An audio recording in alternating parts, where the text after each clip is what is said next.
Bienvenidos sean todos. Hoy hablaremos sobre los métodos de investigación en la psicología. Primeramente debemos comenzar preguntándonos, ¿qué son los métodos de investigación? La palabra método proviene de la raíz griega meta, fin, y la raíz griega odos, camino, es decir, el camino hacia un fin.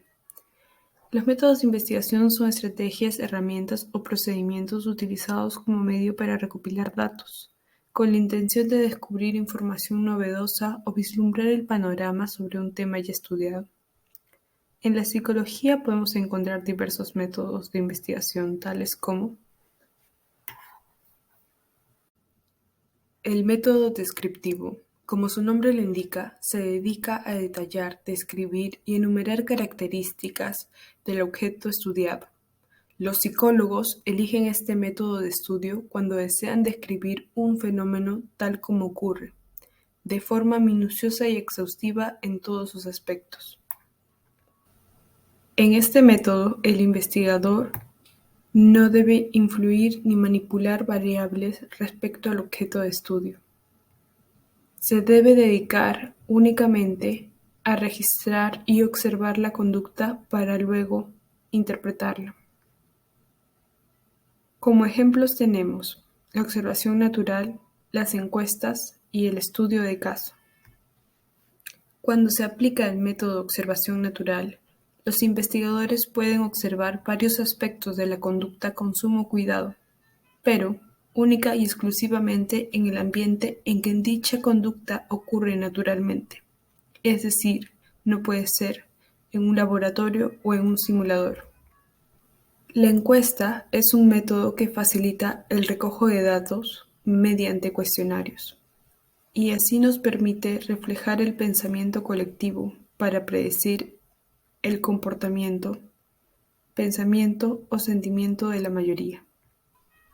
Es decir, podemos obtener conclusiones generales, a diferencia del estudio de caso, el cual es un conjunto de técnicas que el investigador utiliza para obtener un retrato detallado y a profundidad del individuo estudiado. Si ahondáramos más sobre el modelo de observación natural, podríamos comentar lo siguiente. Consiste en recoger información a través de la vista y el oído, fundamentalmente. Tiene el propósito de investigar las modificaciones que se producen en el transcurso del desarrollo, en condiciones ambientales naturales, renunciando así relativamente a un control sistemático de los factores que influyen en los resultados. A consecuencia de esta carencia de control planificado, los datos obtenidos no escalan de ordinario a conclusiones universales. Este método permite que su uso suministre alguna información sobre las estructuras del pensamiento, las relaciones sociales, el comportamiento afectivo y motivador, así como sobre sus múltiples aspectos de la dependencia de tales estados, respecto de las condiciones culturales y sociales.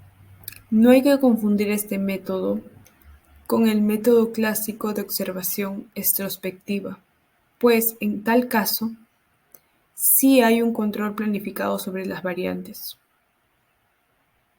Y, junto con las entrevistas y psicometría, es decir, test psicológicos, conforman el método clínico, que es el método más usado por los psicólogos actualmente.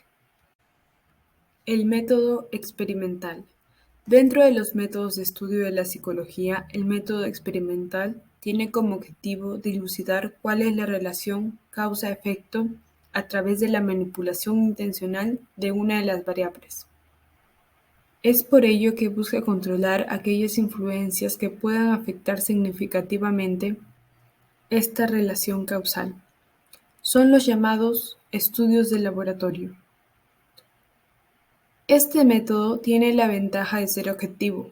Las ideas preconcebidas del investigador tienen poco peso sobre los resultados y apenas generan sesgos. Entre sus elementos o variables podemos encontrar la independiente o causal, la dependiente o efecto y la extraña, que es aquella que influye o interviene. Pueden ser dos, variante ambiental o variante organística.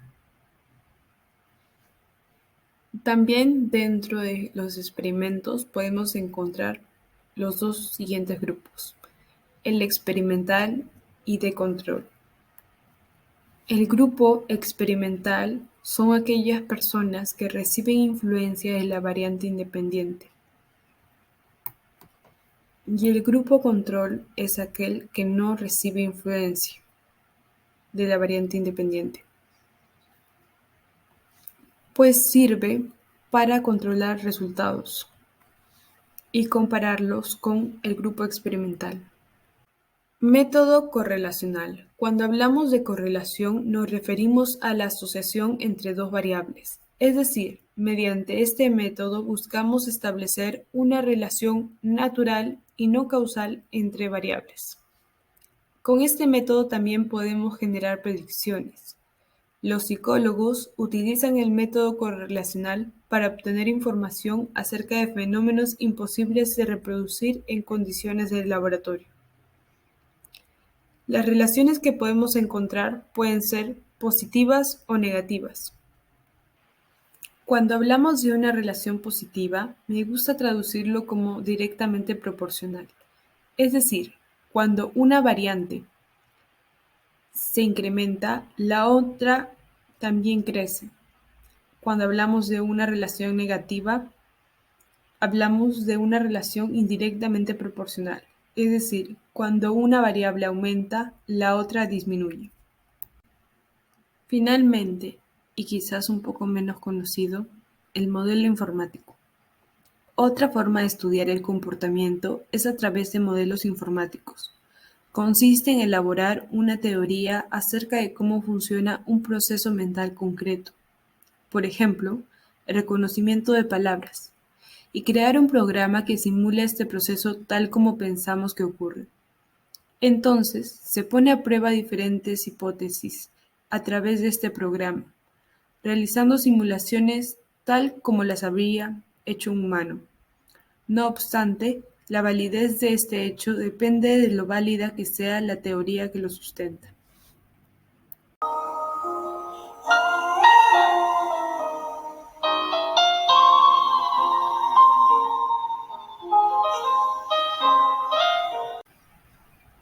Muchas gracias por su tiempo y atención. Si les gustó el video, no duden en compartirlo.